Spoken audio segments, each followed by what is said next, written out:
Great to see you, Dr. Lisle. Thank you for being here today. Absolutely. So I understand we're going to be talking about fat today, which is, the big ugly evil word that we have to be careful about using, but we're just going to head right into it and see what we can find out. We are. And just for a bit of context, Dr. Lisle and I are on our ninth episode of Eat When Hungry. And if you want to learn more about both of us and the series, you can certainly check out episodes 1 through 8. We have a full day for you today. And so we do want to dive right in, as Dr. Lisle said. For context, my name is Tania Lyon, and I have lost half my weight. That is going to become part of today's discussion. I have decided that for context, we're going to talk about my first year of weight loss, where I lost around 120 pounds. And in case those numbers become important, that is the way that I want to overview today's episode, because what we're diving into today is what it means to lose a pound. And as Dr. Lisle said, we are going to talk specifically about fat, because a pound is what we're talking about when we're talking about that. And so I want to dive right into draw on Dr. Lisle's expertise around what it means scientifically to lose a pound. All right. Well, what we're kind of made up of is we're made up of atoms. So we've got carbon, hydrogen, oxygen, nitrogen, calcium. We're a big bag of stuff. And so it's not surprising that when we eat, we need that stuff in order to rebuild us. And so that's what our food is made out of. So fat is made out of carbon, hydrogen, oxygen, I believe. I think that's basically what fat is. Protein has nitrogen in it. So it's chemically a little bit different. And then carbohydrates are also carbon, hydrogen, and oxygen configured somewhat differently than fat. Fat is super efficient. In other words, it has a tremendous amount of energy in it, the way it's built.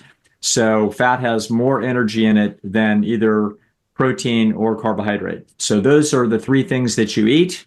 There's a fourth source of calories out there, alcohol. It's a particular configuration. I believe it's a carbohydrate. It's another type of carbon, hydrogen, and oxygen thing. So, but anyway, it's just these same molecules, these same atoms configured a little bit differently. So what it means to lose a pound of fat is that, or a pound. I'm glad that you may make the distinction and keep that open there, because people are very much talking about a pound or losing a few pounds. And it's important that we understand that the pounds that you're attempting to lose are fat. You're not really attempting to lose water, and you're not attempting to lose protein, which would be in your muscles. So we don't want to lose, i.e., lean body mass or protein. Water is kind of immaterial because it can come and go in a matter of hours in fairly large amounts. So what we're really concerned about when we're talking about losing weight is we're not talking about losing weight, we're talking about losing fat.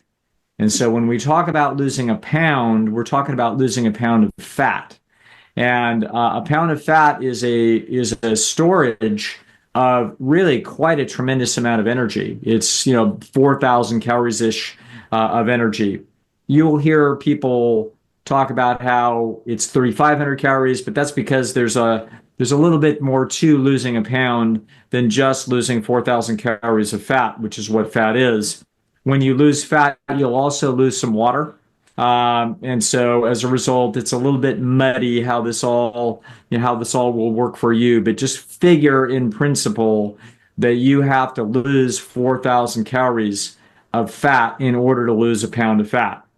The way it's lost, it was a long time before I understood this. So I didn't know, whether you gave it up as heat or whether or not, somehow you burned it. No, it turns out that the only way you lose body mass is through respiration. In other words, it's through the exhaling carbon dioxide. So that's why when you run at the gym and you're breathing harder, that's why running is going to burn more calories than walking, is because your respiration is going to be higher. You're going to be breathing out more carbon dioxide as a result of this. So that's a pound is actually quite a bit of energy for a human. A pound of fat. It's about enough for a human being to survive for 2 days all by itself. So that's the same is true for a pound of butter, which is what a pound of fat is. So if you think of 4 cubes of butter, that's what you're losing when you lose a pound of fat, is you're losing 4 cubes of butter. That 4 cubes of butter is 4,000 calories. That could sustain you completely for 2 days. That's how rich that food is. So fat, losing a pound of fat, you're losing a highly, the most concentrated substance of energy that we have in our biology. Just in the same way that there's oil in the ground that you can move your car with, well, that oil is the same thing. It's the same basic thing as the oil that is in your canola oil or that's in your corn oil in your kitchen.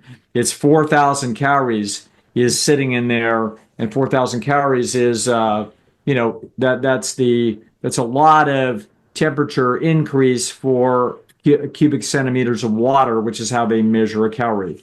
But scientifically, what losing a pound means is a pound of fat means is that you effectively respirate it out through the utilization process of your own body tissue. When you didn't have enough food to sustain your weight at that level, you created a deficit of 4,000 calories over some period of time. That period of time might have been 3 days, or you could do it in 2 days. So if you didn't eat any food at all and you maintained your normal life process, you would lose 1 pound of fat over 2 days. You could also lose that 1 pound of fat over a month if you, or say, call it 40 days. So if you lost 100 calories a day over 40 days, at the end of 40 days, you would have lost 1 pound of fat. So the losing a pound, and by that we hopefully mean losing a pound of fat. The losing a pound is quite a lot of energy deficit in order to accomplish that, and that happens through the respiration, essentially the release of carbon and oxygen atoms and some hydrogen through a little bit of water. Losing that through your respiration is how you actually lose a pound of fat. Wow. I learned a lot in that. We don't talk in advance about what we know our questions and the general direction. We always go in a different direction. And so I will be listening to that and working with that. I did not know the respiration part of it. Yes. And so I think that is really, really interesting. As you talk about the scientific perspective, I'm wondering if there are any misconceptions that could be helpful for people to know about scientifically what it means to lose that pound of fat. Yeah, most people don't know how that's done. They also believe that if they exercise really hard, then they're burning a bunch of calories because it says so on the little thing at the gym. The little thing at the gym is useless, and it bears no relationship to reality. So when you get on that exercise cycle and it says you lost, 325 calories, you did not. So this is a bunch of engineers thinking that this is how this works, and actually it doesn't work anything like the way they think. So a major misconception is that through intensive exercise, that's a critical part of the sort of fat burning process, and actually it's not. So this is really exceptional work has been done by Herman Ponzer at Duke University to really show us that exercise is not the path for losing a pound of fat. Exercise has good comprehensive health benefits. It's a fine thing to do. but it is not the secret to your weight loss.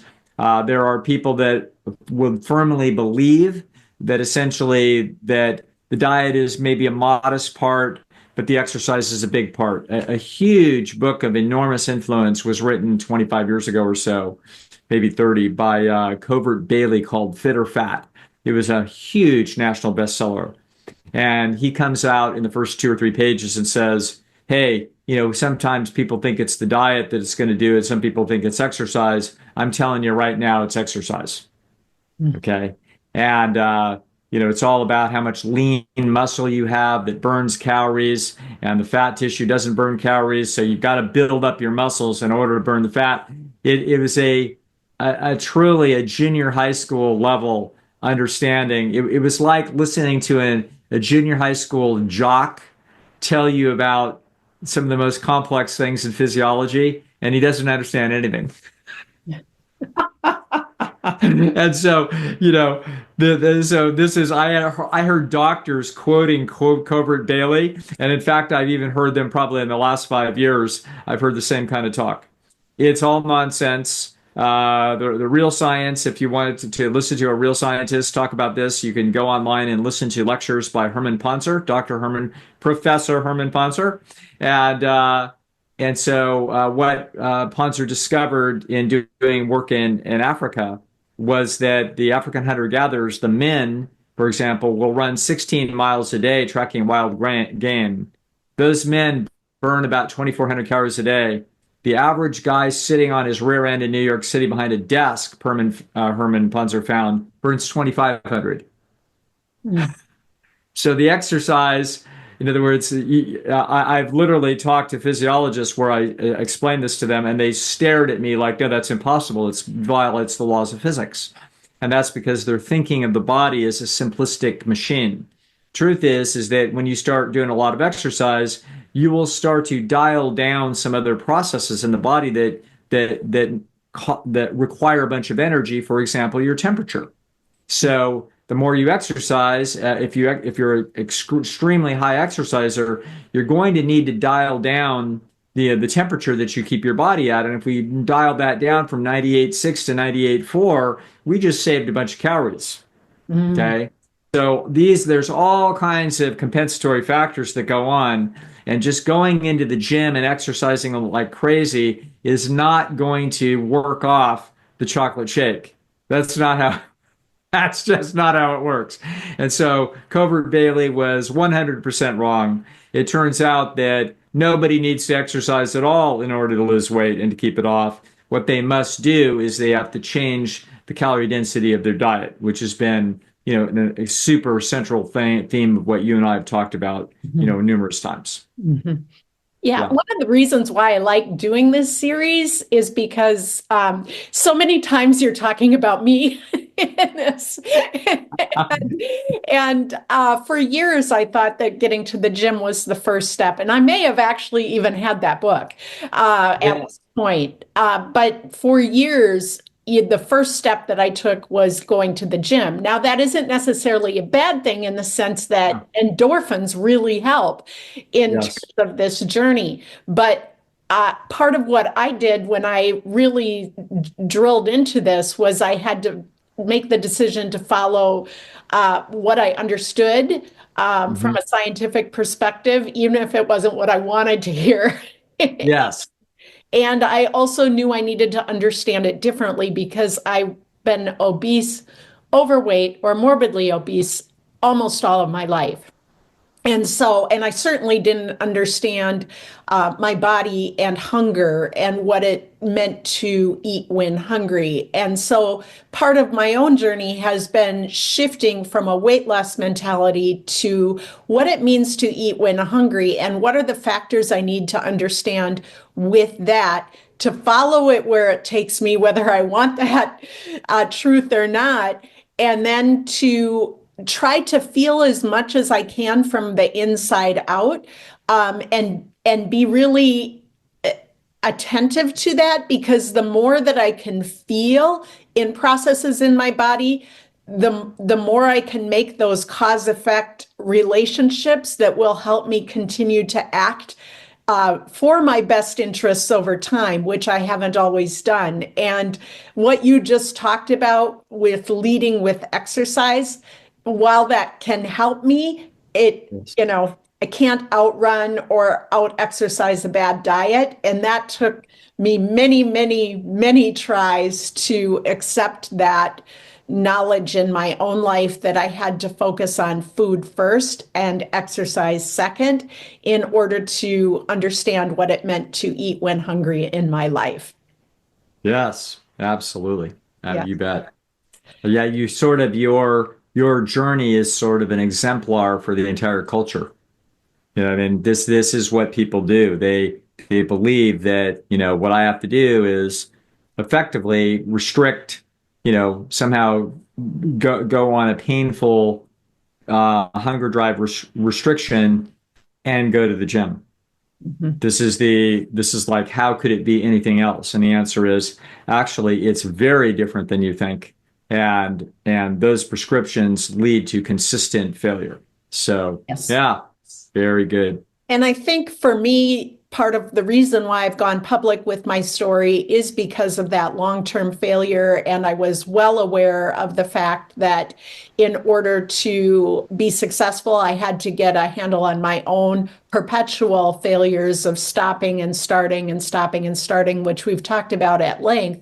But also, there was the personal piece of that, but there also was the societal piece of that, because I remember saying to people when we started conversations shortly after I had lost all of my weight, I would say things like, well, I know I'm up against, long-term failure rate. I had heard the term 97% of people fail to Mhm. maintain long-term weight loss, and the number isn't as important as the fact that many people fail. And I understand that number may be in question, but the reality is that my failures are something that I saw represented in broader society too. And so I really wanted to think about failure differently in my own life, and then also think about what I was up against from a larger perspective in terms of society. And so as we continue to unpack what it means to lose a pound,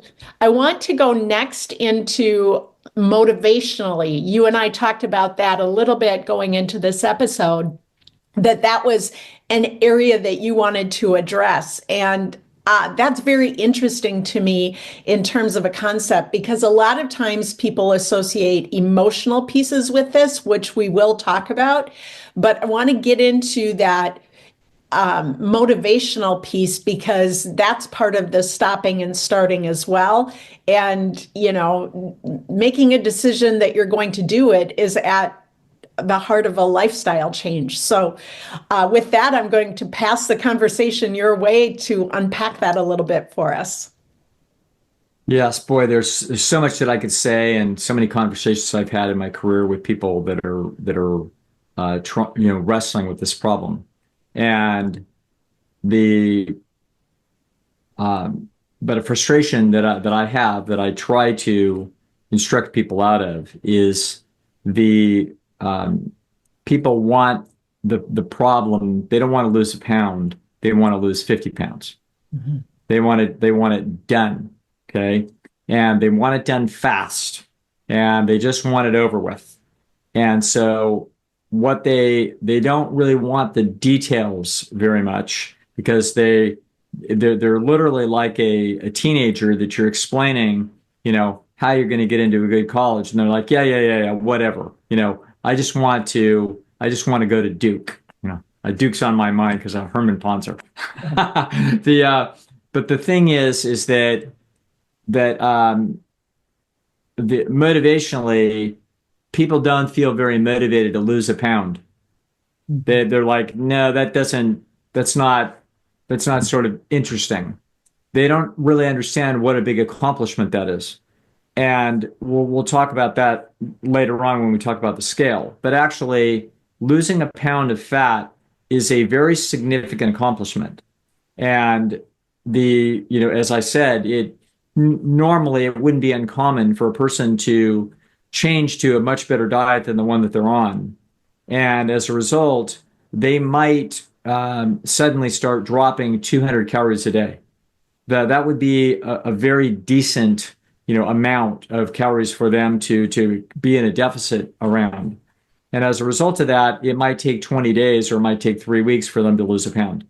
And if they are essentially trying to watch the pot and see when it boils, the problem is they can't see it. They can't see it closely enough. And motivationally, human beings are not designed to work diligently for long periods of time without evidence of success. We're not actually built that way. We're built to try for a few minutes something and to see whether or not we've made a progress in a few minutes. If you had to do something very, very carefully over and over again in some machine to learn how to play the piano, and it took you 3 weeks to get the sequence of Mary Had a Little Lamb, the first four notes, in order, like you were, let's say, a brain damaged patient, or just assume that you're a different species, and you wanted to learn how to play piano, and it would take you, 3 weeks of human action to get da da da da da da da, and that's all you got. Yeah, and anywhere along the way, a week and a half in, da da da, you didn't have it very well. It's like you can imagine in the context of everything else in life, you're like, well, this isn't worth it, and you will abandon it. The literally the feedback systems are not sufficiently they're not sufficiently rewarding in order for us to continue. And so this is a unique kind of a problem.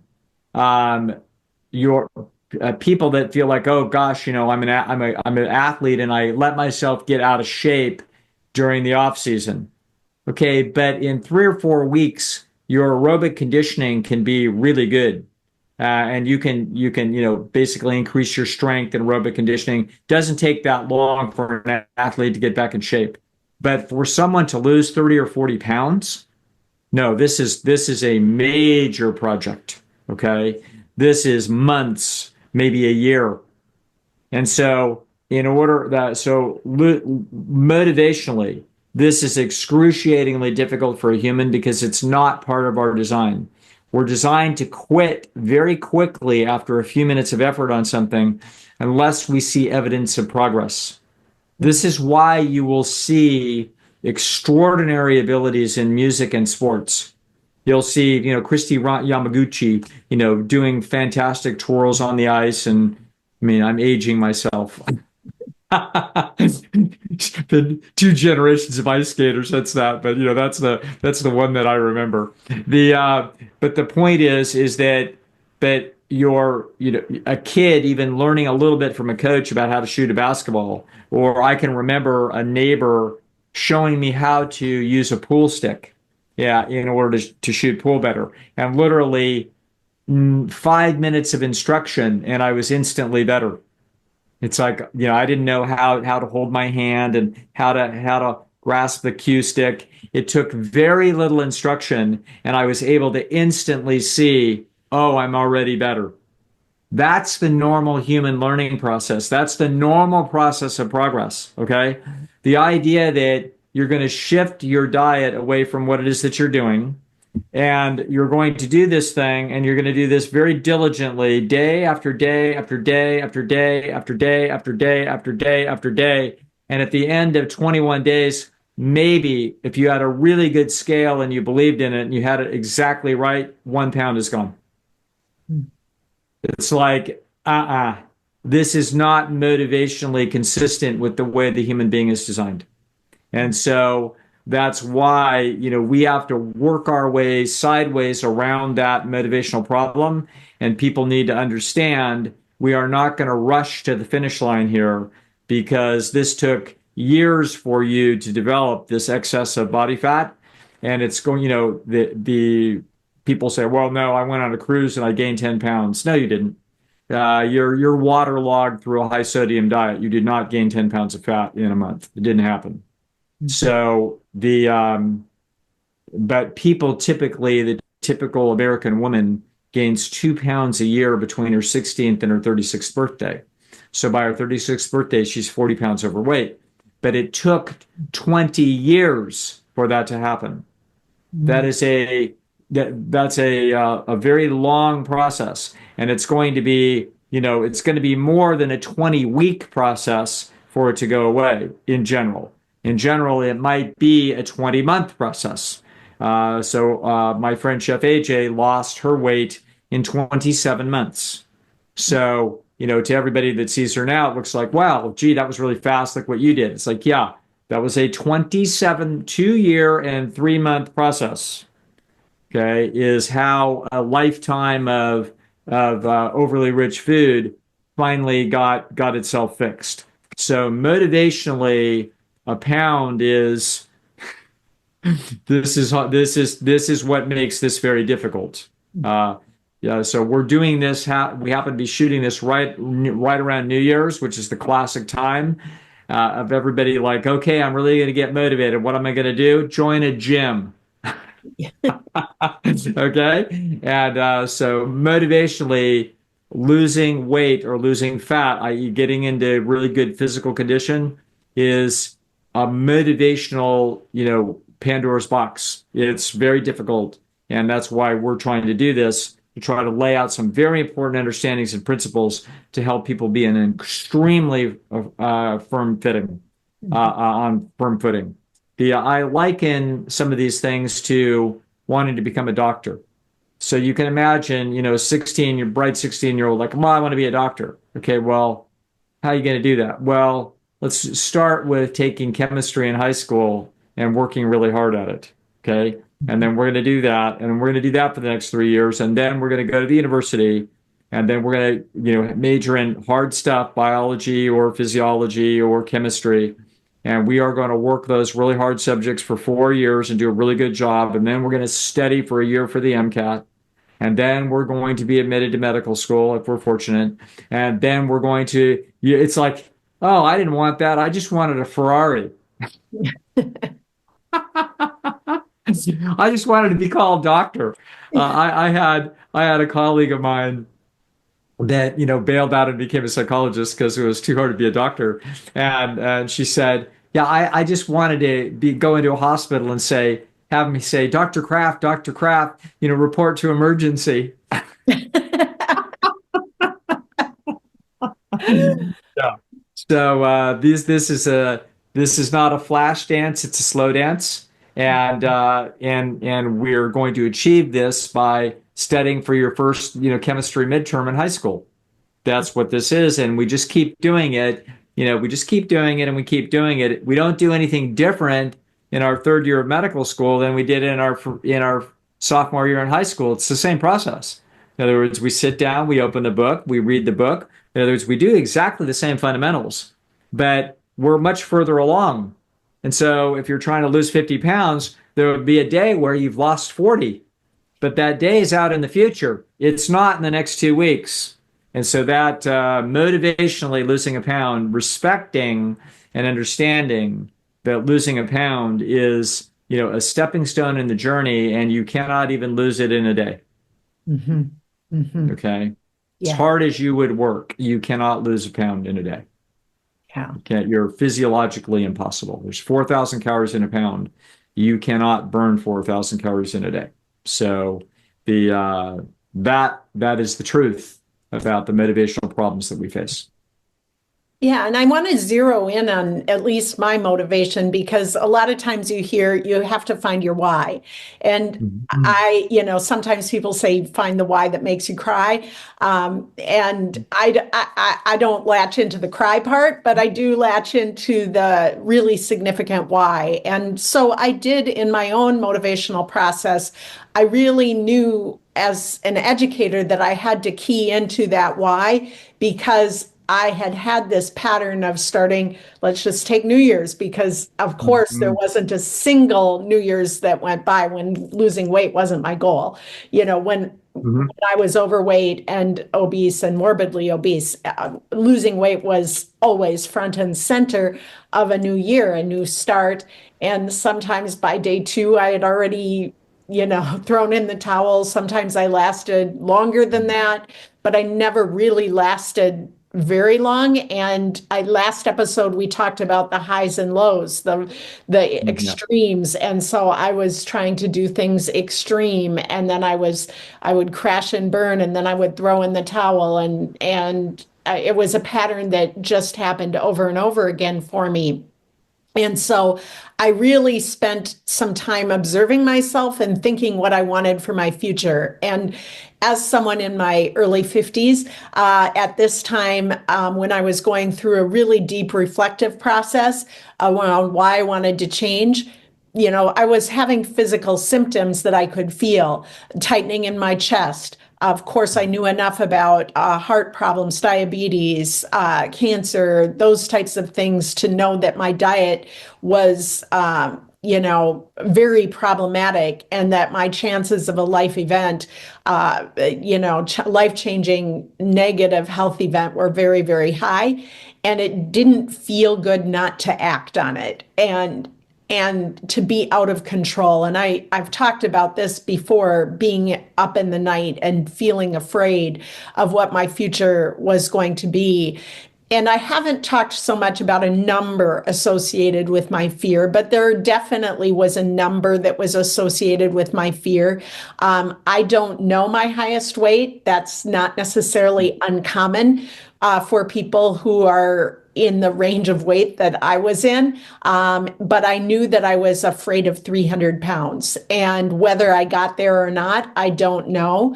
I know that I started many New Year's resolutions with measurements, with taking a weight, with doing those things that marked this new start, none of which had any lasting impact on what I had done. And so in that change, I did start on New Year's Day, but I didn't have a weight, and I didn't think about pounds initially. When I started that process, I thought about what it was that I wanted for my future. I wanted to breathe better. I wanted to take action. I wanted to feel a sense of control.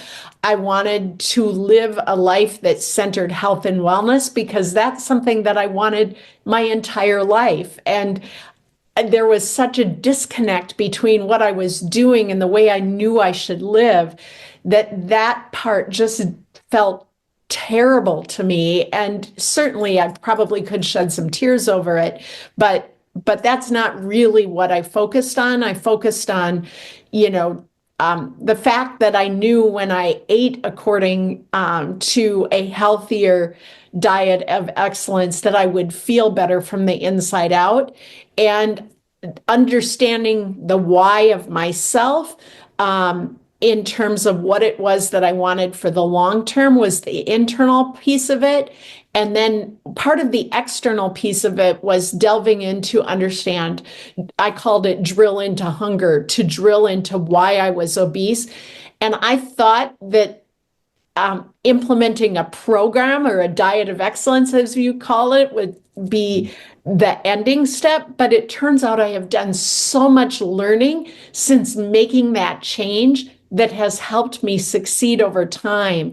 And so I think that we talk a lot about process. We talk a lot about trusting that process and building routines. I think one of the really important routines from my own motivational standpoint has been to feel the cause-effect relationship. Now, some of it could certainly fall into distortions too, because I have many distortions in my own life around weight and the numbers of weight, and uprooting some of those distortions to try to get a sense of moving forward has been an important part of my own journey. But motivationally, fear and a desire to feel good, and some of the contrast between extremes in my own life has really helped me find a purpose for moving forward and taking it through that process that is a very long process. And the thing that's so hard about like a pound, that we'll get into some of the emotional parts, is that, when you're struggling with so many of them to lose, at least for me, I can only speak to my own experience, but for my own experience, like 1 pound became the number on the scale, and the number on the scale became 1 pound. And so part of like this whole, you know, emotional impact was that it was so much to lose. And then also when I was throwing in the towel, it would be like, oh, it's only 1 pound. And so there's just this real emotional journey that goes around some of those pounds that I do hear reflected in larger society and the stories of people. And all our stories might be different around some of those emotional pieces, but I can say that the emotional pieces have been very real in terms of a wide range of feelings. And we'll get into that next, I think, because, and this is an area where there's a lot of talk around the emotional meanings of a pound. And I think people have automatically, personally expected me to hate myself because I was this particular size. I liked myself, but I hated the fact that I couldn't get a hold of the pounds in my life, and the lack of health, and the fact that I wasn't acting according to health and I wasn't able to override some of those unhealthy foods in the environment, or really all, almost like all of them really when it comes down to it. So could we talk about the emotional pieces next? Because I think these are going to be very personal for people. They're definitely for many of us part of the journey of losing weight. Yes, there's so many different aspects of people's emotional reactions to their weight, their body, the scale, um, their frustrations, what they hope for, then their the emotional fallout from failing. In other words, this is just a what emotions are is they're actually a reflection of where it is that we think we stand vis-a-vis our environment. And your strangely enough, I mean, your excess weight on you is sort of part of your environment. It's kind of not you. Oh, Okay. It's interesting. not, it's something that you're carrying around with you. And it's influencing your relationship to your environment in every way. And so you're embarrassed about it. You're alarmed about it. You are you're anxious about it. You can be angry about it. There's a lot of different emotional uh, uh, angles about every different kind of relationship between you and the environment as a result of this problem. The frustration is a huge one, and that frustration comes from a a reasonable belief that this doesn't have to be, and how come I'm burdened with it? And you understand that it doesn't have to be because you can see other people that are not particularly different than you that don't have the problem. So you don't know why, and then there's going to be a bunch of emotional processes about self-blaming about this, or a witch hunt to try to figure out what went wrong.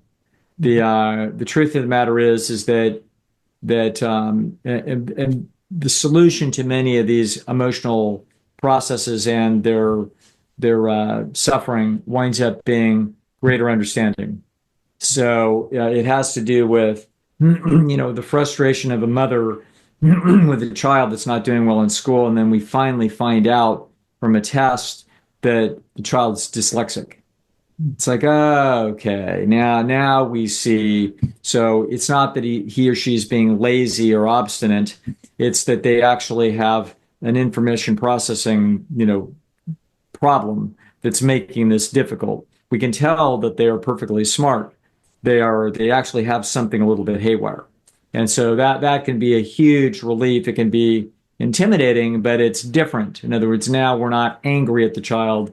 We're sympathetic and we're now worried and we're now going to try to be helpful.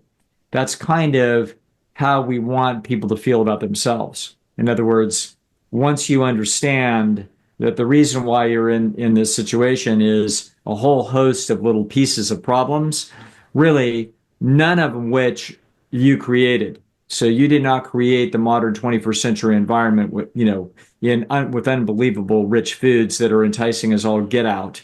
You didn't create that environment. You've just got a normal nervous system of a human or any animal plopped in that environment, and now you're in trouble. And the reason why you're in trouble more than your next door neighbor is that their genes are slightly different. Okay. So that the lady next door is eating the same things you're eating, but she's only 7 pounds overweight and you're 70 pounds overweight. And you feel guilty and embarrassed and frustrated, et cetera, but she doesn't. And she even looks at you and thinks, why doesn't she have any self-discipline? So in other words, you get all this whole host of tremendous burdens because effectively your brain is calorie reading dyslexic. And so that they're through no fault of your own. So now the problem is if you're dyslexic, and I had a client or two that were dyslexic and got through med school, and they were smart, you know what I mean? And they color coded things. They had 18 different ways to China to figure out how to get through these things. They had to work 4 times harder than everybody else, and they succeeded. And so that was something to see how they went about this process. And the same thing is true with people that are significantly overweight. For example, you have to do things better than everybody else does them. You have to be more knowledgeable than they are, and et cetera. And so, yeah, the emotional part, this is a heck of a struggle because nothing about it's fair. These are not problems that human beings were ever designed or any other animal was designed to face. No animal was designed to face the problem of, gee, I'd really like to eat this, but that's going to keep fat on me. But that is perfectly healthy, but it's not as tasty and I don't want to eat it. And everybody else is eating this, and a whole bunch of those people are thin and getting away with it. But I have to eat that, and I have to, do this. It's like, yeah, that's the truth. And well, I don't want that to be the truth. Oh, well, that's fine because now there's, 10,000 diet books authors and gurus that are going to tell you that you can go ahead and keep eating the crap, and somehow magically you're going to lose the weight anyway. Mm-hmm. So everybody is going to hear all kinds of good news about their problem that are going to be lies. And the truth, unfortunately, has essentially one pathway. That is right through the nature of your individual genetics and the biology of a human. And so we have to learn enough about that. We don't all have to become Colin Campbell and be, professors of nutritional biochemistry. But we have to learn enough to know the right things to do consistently so that eventually we can actually see the success. And as you can say, run the causal analysis so that we understand what leads to what. And if you do it enough, we can get a hold of a chain of success that can become self-perpetuating. So that is the motivational piece, the emotional pieces. These are, sometimes the thin people look at the heavy people and say, what's the problem? Mm-hmm. Like, a thin husband looks at an overweight wife and it's like, what's the problem? Just do this, just do that. Mm-hmm. And the lack of understanding of the complexity of this thing, there is a lot of knowledge and correct identification of reality that takes place in a successful, permanent weight loss program. And the motivational and emotional challenges there are significant, and the hope to get there is to have a greater understanding. Mm-hmm. Yeah. And it truly is an emotional journey because, there are times where if we go to the idea of a pound can mean elation, a pound can mean despair, it can be debilitating, it can be indefinite when you think about how long it might take to lose a pound, and it feels like it's an indefinite period of time. And it's a delusion for me as well. It's been like my two biggest distortions or delusions around my weight is I wasn't eating that bad or that much on the high end, and then on the low end of my, when I've been overly restrictive, I've been thinking I've way overeaten, when my calorie count or my quantity is really within a healthy range. I mean, I perceive that a healthy range is too much, and that restrictive piece needs to be more, and that I'm talking about as a distortion. And so those Hmm. two extreme distortions have been probably the overruling ones, although I have spent way more time in the thinking it wasn't that bad. And then I would, to give a concrete example of it, like I would think, oh, I'm not that large. And then I would see a picture of myself and I would be, oh, I am that large. Or, and it would help. I mean, it helped me get a hold of the distortions at as part of my health at one point, but it also at other points were very emotional and destructive, and denial was also a part of that journey as well. And so it becomes this very complex intersection of a range of emotions. And as I'm listening to you talk about this and using what I've learned about what I know and the emotional process of uprooting some of the messages in society that you were talking about that lead to self-blame, that lead to personal shame, that lead to the deficit thinking that there is something wrong with me. There's a whole process of uprooting all of that perhaps some of the weight loss medications actually help us see that, these are chemical processes. They are not personal processes. And Right. so, that's one of the reasons why I particularly wanted to start with the scientific today, Hmm. because as I'm hearing you talk, there's a whole lot of depersonalization that's going on in what you are explaining. And that would be a very clear message that for any viewer today, I would want them to take away that these are not about personal shortcomings. And I go back to my own mantra that I was not broken and I am not fixed. And if I'm going to sit in the center of success, those are two sides of the same coin that I need to understand, that the shadows of myself and the things that led me to weigh twice my weight are not gone. They are still part of me. And so I have to build systems and processes and patterns and routines around those things to keep them at bay and to stay successful. And that's part of what that maintenance journey is, as well as recognizing patterns of myself that are important for who I am, that may be different from other people, and that there's a lot in that. But truly, we are not broken and we are not fixed if we struggle with these things. Yes, that's beautiful. That's beautiful. Yes. Yes. Yeah, did we have other questions? I can't remember. Yes, we do. So we've talked about scientific pieces, we've talked about motivational pieces, we've talked about emotional pieces.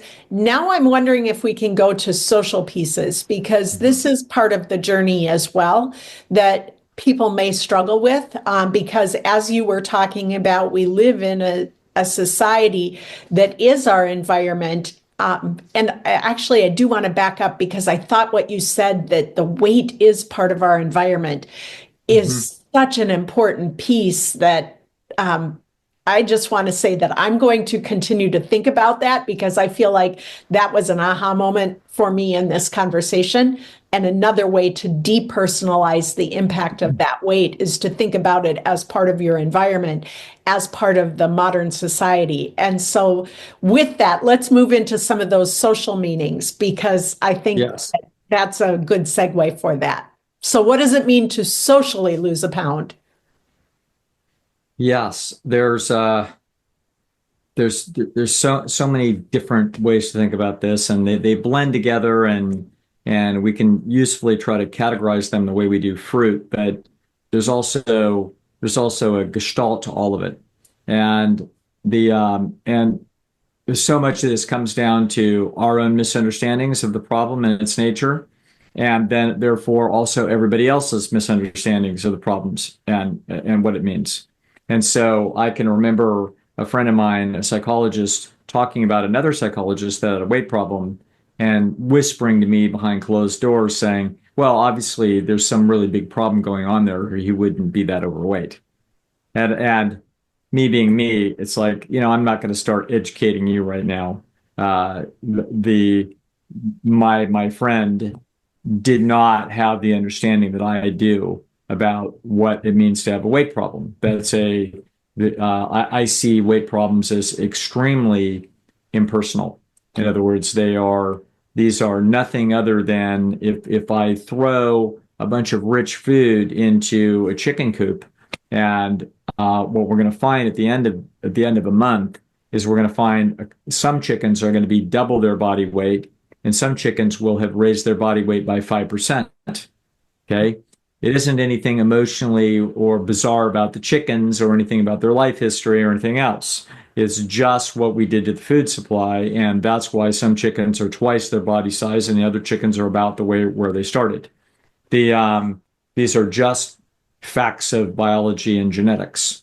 Now, socially, it's the pressure that people feel when they're overweight.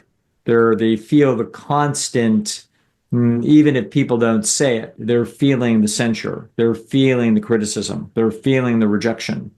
Um, the social prices are tremendous. They can be very subtle. They're the girl that never gets asked out. You know what I mean? It just sort of never happens. Or the guy that gets passed over for a promotion. There's all of this. The implication is that either you're not attractive or you don't have the necessary self-discipline. There's something, quote, wrong with you. And there are enormous prices. People will even there's a very unfortunate process that has also taken place in humans in the last 100 or so years, ever since the Freudians walked the earth. And that is that there must be something then deeply wrong with you, and it wasn't your fault. Somebody did something to you. Okay. And a lot of people with weight problems will grab onto that thing because it's better than, hey, there's just something wrong with you and you don't have any self-discipline. It's like, oh, okay, well, I'll go to the psychotherapist's office. I'm going to hear about how I had some painful stuff in my childhood, and that may be the reason. Folks, that is not the reason. The reason is that if you feed overly rich food to chickens, some chickens get twice their body weight and some chickens stay the same. Okay, this is how it is. So that's why I love your phrase, Tanya, about I wasn't broken and I'm not fixed. It's unbelievably important to understand that you are actually not broken. Your environment is pathological. And so the only way for you to get fixed is for you to understand that your environment is pathological and that your psychology, if you give it its instinctual head, it's going to lead you right into the wrong direction. Okay, so you actually have to act against instinct consistently, and that is going to be very, very difficult on a personal level and a very difficult challenge socially, because other people are going to say, no, that's not the problem. The problem is that there's something wrong with you. Problem is that you don't have enough self-discipline. You got to learn to push yourself away from the table. Oh, no, you got to get to the gym. Okay, it's like everybody knows the problem. Everybody thinks they understand this. They have no idea what they're doing. They are completely lost.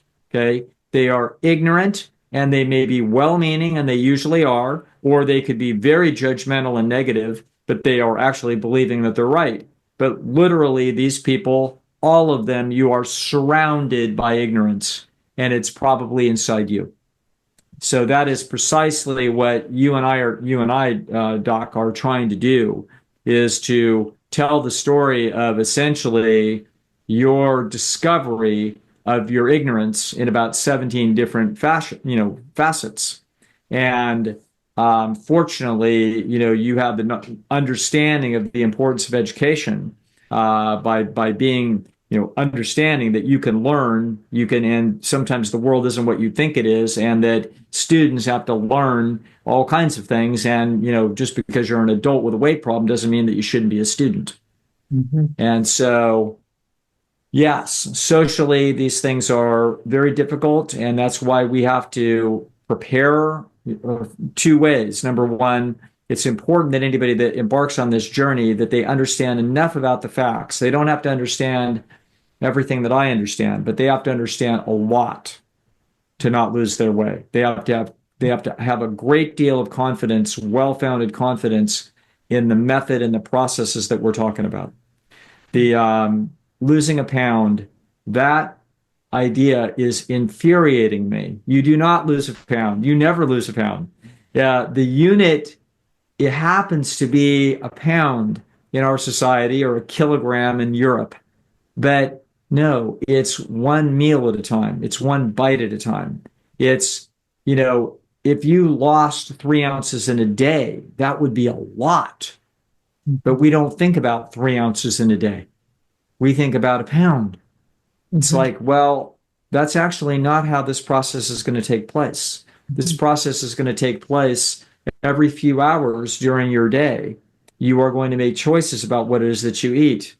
And as you go through your day, your body is having to metabolize food or fat for energy in order to keep your temperature up so that you can survive. And so at the end of a 24-hour period, wherever we started and ended, just arbitrarily, we could start it in the morning if we want. But at the end of, from 7 a.m. today to 7 a.m.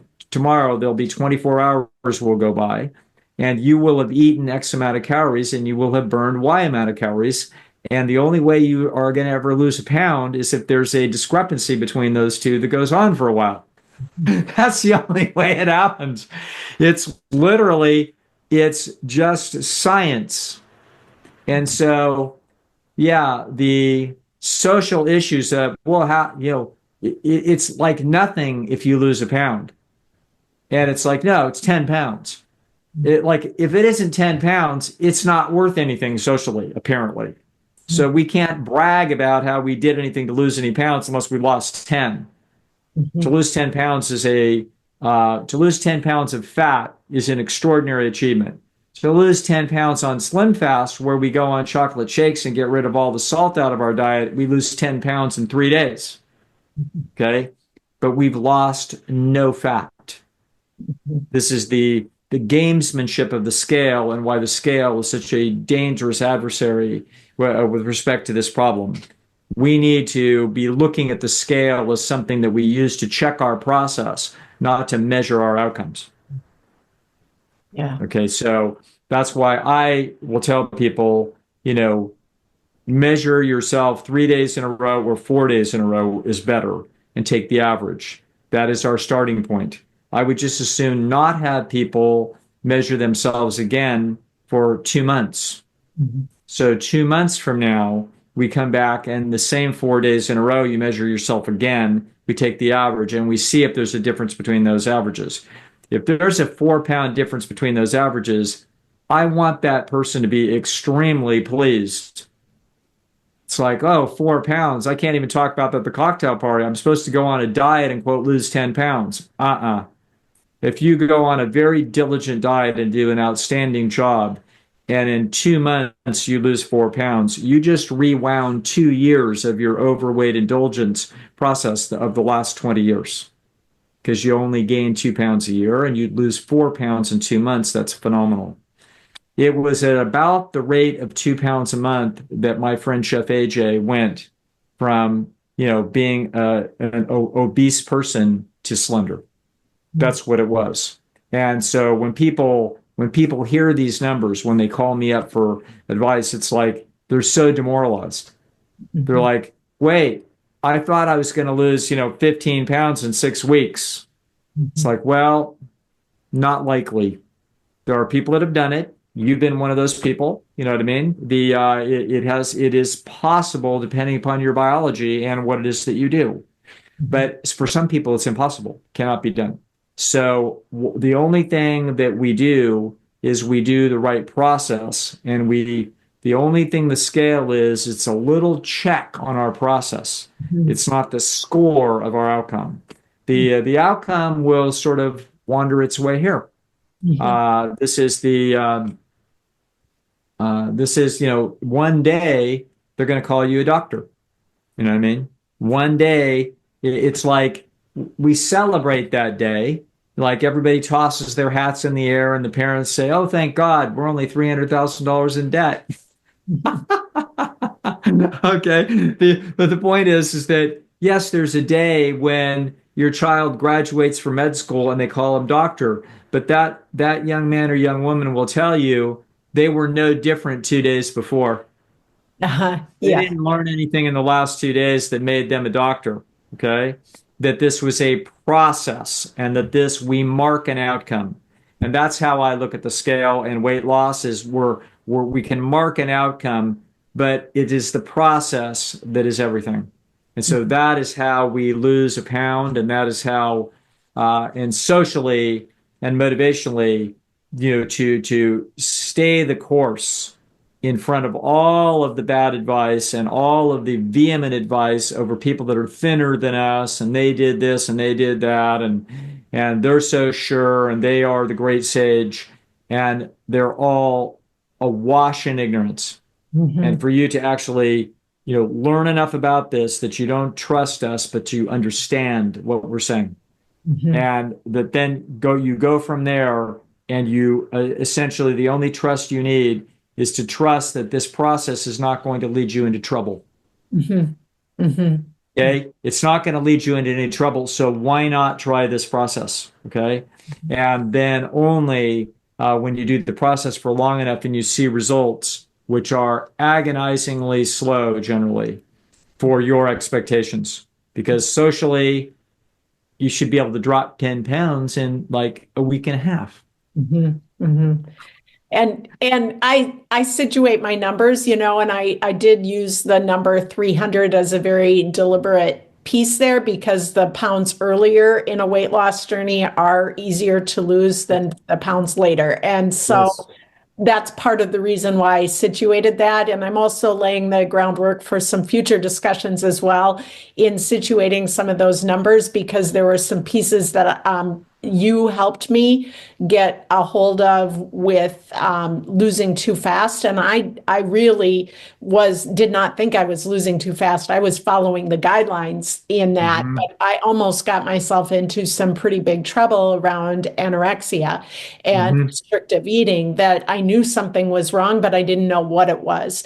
And Mm-hmm. and so the that I think is part of a pound too, and understanding the process is important, and to take that time in the process becomes important too in terms of unraveling your understanding of the problem yourself and the problem in yourself, or what hunger is in yourself and what it means to eat when hungry.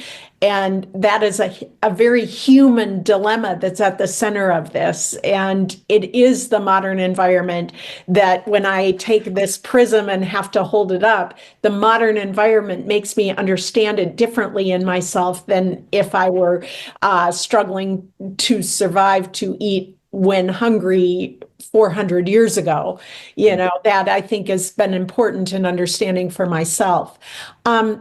The social pieces are very, very big, but I do want to, and a lot of them are very personal too. But the social piece, navigating the social environment, the environment with all of the unhealthy foods, the decisions that one has to make over and over again in that, the expectations of people, all of that, it becomes very, very much part of the journey and the challenges in it as well.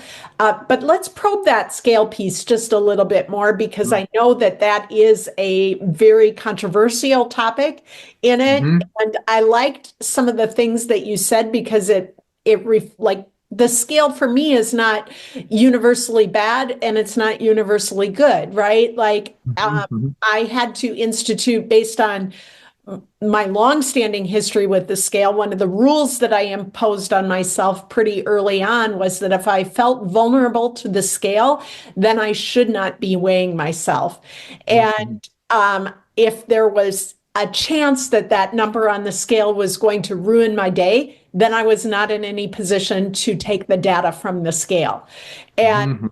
I also recognize that the scale could be an important method of triangulation for me in terms of like understanding what was going on. I always talk about it in terms of trend, not in terms of a specific number, that I can Mhm. see a Yes. trajectory one way or another that would help me, you know, keep my distortions in check or give me another data point that would help me understand the long-term pieces of my actions. Yeah. And so that's really where I've landed on it. But I have felt the despair that goes with the pound. I have Yes. felt, again, like I talked about, what the big number became the 1 pound, or the 1 pound became the big number automatically. And there is this like real blending of not even thinking about a pound, just the associating a pound with the overwhelming nature of the task in front of me when I was at, Yeah. a place where I was really unhappy with my weight and personalizing it deeply in an emotional standpoint. So, let's just kind of, if we could synthesize maybe what Mhm. people should consider around the scale, to make that crystal clear for people, what would you say to people around the number on the scale? Yes. The number of scale on the scale is effectively like a midterm, okay, in a class. And so you can imagine that let's talk about how it's an important class. Let's talk about how you should look at that midterm. Mhm. The way you should look at the midterm is you should study for it. You shouldn't get way far behind, and then you shouldn't be cramming it at the end at the night before to hope to manage to survive. That's just a lousy way to do things, okay? And of course, this very much reflects what you see in weight loss. Everybody's going to like fast for 3 days or get their stomach cut out or some panicky thing, rather than look at this as a journey where we're trying to get through medical school and we're going to start out at 16 years old and we're going to take one little test at a time. And so the I look at the scale to be used as a little midterm exam. And so that we don't take a midterm exam every day. Mhm. Midterm exam is sort of a check. It's a check to see, have we been sufficiently diligent in our studying? Okay, so let's check on it. In fact, it's better than a midterm would be sort of a bunch of hardworking students or not so hardworking students would be a pop quiz. Okay, that would be like you just got to be. I can remember the smugness whenever there's a pop quiz and I happen to have studied. And it's like, well, I was ready. What was wrong with the rest of you? The But I would say that like the right way to look at a journey would be a series of midterm exams that they're going to come every couple of months. And so therefore, and it's just a midterm exam, it's feedback. It's just going Mhm. to tell you. Yeah. It's not the final game. It's not the final thing. It's just a series of midterms that we're checking. Mhm. And we hope that the midterm is fair. In other words, we don't want to have focused on one thing too much, and then the prof did something else, and so we got bushwhacked. It's like no, no, no, no. That's why we measure 3 or 4 days in a row. Mhm. It's a very comprehensive midterm exam where we really get to see where you are. Again, how much have you learned since we started 2 months ago? Okay. And any other use of the scale winds up breeding incredible superstition. So people's weight will move around dramatically every few days. Your weight is designed by nature to your. It's mostly how much fluid do you have in you, whether it's in stool in your colon or it's in your bladder or it's you ate a little bit of salt and now you've got a little bit more fluid in your system. or you've got more food in you that's sitting in your intestines. It's like there is tremendous variance from every 6 hours in what your weight is. And so, my weight can go up 3 pounds, 3 pounds, or down 2 or 3 pounds. There's probably a 6 pound range, that could take place for me. And so you can imagine people stepping on the scale every day as if this is going to be something that's going to help them know where they're at. It's like, actually, that is giving you no feedback at all about your fat. None. Your fat is changing, to use my French chef AJ again. The fat is changing in her case at 1 ounce a day. 1 ounce. You can't detect that on the scale. So if she stepped on the scale two or 3 days later, she's up a pound. She's like, "Oh my God, I'm up a pound." Well, that's ridiculous. She's probably down 3 ounces of fat, but the scale shows that she's up a pound. So now she's going to be thinking, well, I can't be doing that. I can't be eating that food that I was eating before because it caused me to gain a pound. It is literally a massive breeding ground for superstition. Mhm. Almost none of the changes that take place in a scale over, say, a week period of time have anything to do with your fat. They have almost 100% of the variance that you see as your weight goes up and down have absolutely zero to do with what has transpired with respect to the fat stores on your body, which is the only weight that we care about. Mhm. So it's like somebody is playing quiet piano music in the same house where somebody's blasting rock and roll music.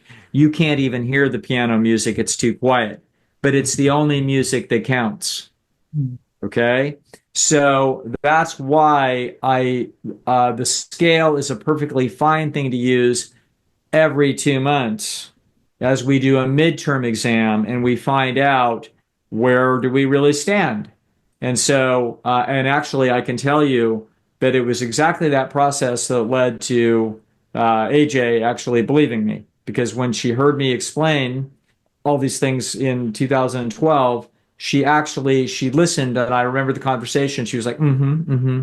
And actually her attitude was, mm-hmm, mm-hmm. I didn't know that. I kind of remember the tone of her voice. She seemed a little too easy to convince. I found out a few years ago her actual reaction was, "This is BS. It's not true. It won't work. I'm already doing everything perfectly, and he doesn't understand that I'm just doomed to be fat. And I'm going to prove to him I'm going to do exactly what he says, and it's going to fail." That is actually what was going on in that argumentative woman's head. Okay. And I did not know that. Okay. And it took about 6 weeks for her to then step on the scale doing what I said. And then she was down 4 or 5 pounds. And she was like, "Oh, I wonder if it's true." And so then she continued on longer. And then, yes, a few weeks later, she's down another 2 or 3 pounds. And so after, a couple of months, she was down 10 pounds, having eaten when hungry, eaten, appropriate foods. And suddenly she's realizing, oh my God, I've been wrong my whole life. Mhm. Okay. So that data, it isn't that the scale is useless, but had she used that scale on a day-to-day basis, it would have completely thrown her off. Using it periodically as little midterm exams, that's how we want to use the scale, because we want to see, if you're 50 pounds overweight and for 2 months you do things the way we would suggest, and at that time a 4-day average has not changed, Mhm. then that's important data on our midterm. It's like, well, you've reached whatever the story is. The midterm is telling us that we're not doing it, we're not studying well enough. Mhm. So the scale is extremely useful, but it's like any tool, it has to be used properly. And Yes. that's how I would do that. And that's when I look at my own journey. I've used it so many different ways. And my Transform Shadows framework, one of the most important words in it is reframe. And Hmm. I think a lot of what we're talking about today is about reframing understanding and Yes. seeing things differently. And that's part of a long-term journey for me is changing how I view and use the scale. And I do weigh often, but I part of the reason why I started weighing often too was to make sure that I got a handle on my distortions so I didn't let things slide. So I understood my own accountability piece. And so that I also got comfortable with fluctuation. And so I Yeah. don't even like sometimes I typically weigh myself once a day. It's data. Sometimes it's Right. at the end of the day, sometimes it's right out of the shower, sometimes it's midday with shoes on, sometimes it's without. And what I see is this whole range of weights over time, and it has made me much more comfortable with a fluctuation that'll occur. And it helps me in the long term just stay anchored to the type of lifestyle that I want to have. It is not my self-esteem, and that fluctuation is part of the range. And I have identified a range that I want to stay in, which Yes. we should talk about next time. But we are running short on time, That's so. We didn't get through our entire agenda, but that's okay because these are really important topics. But I would encourage people to see the scale as data, and depending on who you are and how you use it, it is a tool to help you. But if you are having really negative emotions around that scale, that is when the scale is unhealthy. If the scale can help you in your journey, that would be the way to lean into. And if you have work to reframe how you feel about the scale, for me, that was not something that overnight it was like, oh, I'm going to see the scale as positive. It was a reframing and an understanding and a seeing my own actions in relation to the scale. Probably not so unlike Chef AJ's as well. So trusting the process is part of that. So, Okay. well, Well, Dr. fantastic. Lyle, thank you for being here today. No, this was great stuff. I really enjoyed this, and we'll continue on with our next episode.